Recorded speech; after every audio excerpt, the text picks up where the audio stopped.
आज साउन 11 गते हामी चाहिँ टिकापुर मन्दिर दर्शन गर्न गएको किन भन्दाखेरि चाहिँ आजभन्दा 19 वर्ष अगाडि चाहिँ हाम्रो बस एक्सिडेन्ट भएको हो अनि हामीलाई चाहिँ भैरव महाराजले बचाइदिनु भएको हो भनेर चाहिँ हामी भैरव महाराजलाई धन्यवाद गर्न गएको हौँ।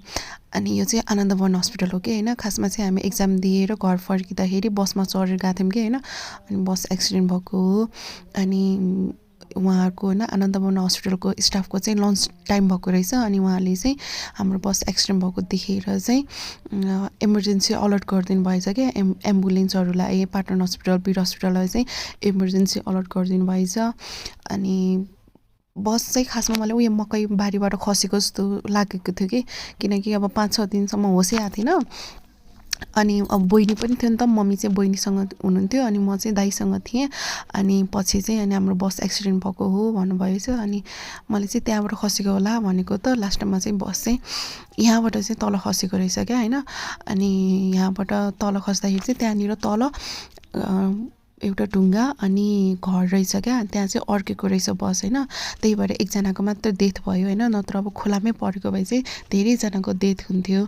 अनि हामीलाई चाहिँ त्यही भएर भैरव महाराजले हामीलाई त्यो बचाइदिनु भएको हो। खोलासम्म बस अब हुन्छ नि खोलासम्म गएको भए त हामी धेरैजना डेथ हुन्थ्यो नि त।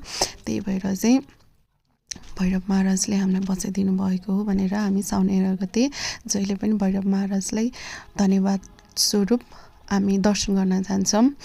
अनि सो आज पनि हामी गएको हो। खासमा चाहिँ टिकापुर मन्दिर चाहिँ अस्तिको 2 वर्ष अगाडिको बाढीले चाहिँ एकदमै क्षति पुर्याएको छ क्या हैन। अनि त्यही भएर नि बनाउँदैछ, यो चाहिँ खासमा मेन मन्दिर हो हैन। अनि अब मन्दिर बन्दैछ, पछि बनिसकेपछि चाहिँ स्थापना गर्नुहुन्छ होला चाँडै नै। अनि यो चाहिँ अब मन्दिरको वरिपरि हो, कति राम्रो बनाइसक्नु भएको थियो हैन। अब बाढी त हो, बाढीले क्षति पुर्यायो। अनि यो चाहिँ भैरवको पछाडिको मेन मन्दिर हो, मेन ढुङ्गाहरू हो कि उहाँलाई हामीले पूजा गर्छौँ हैन।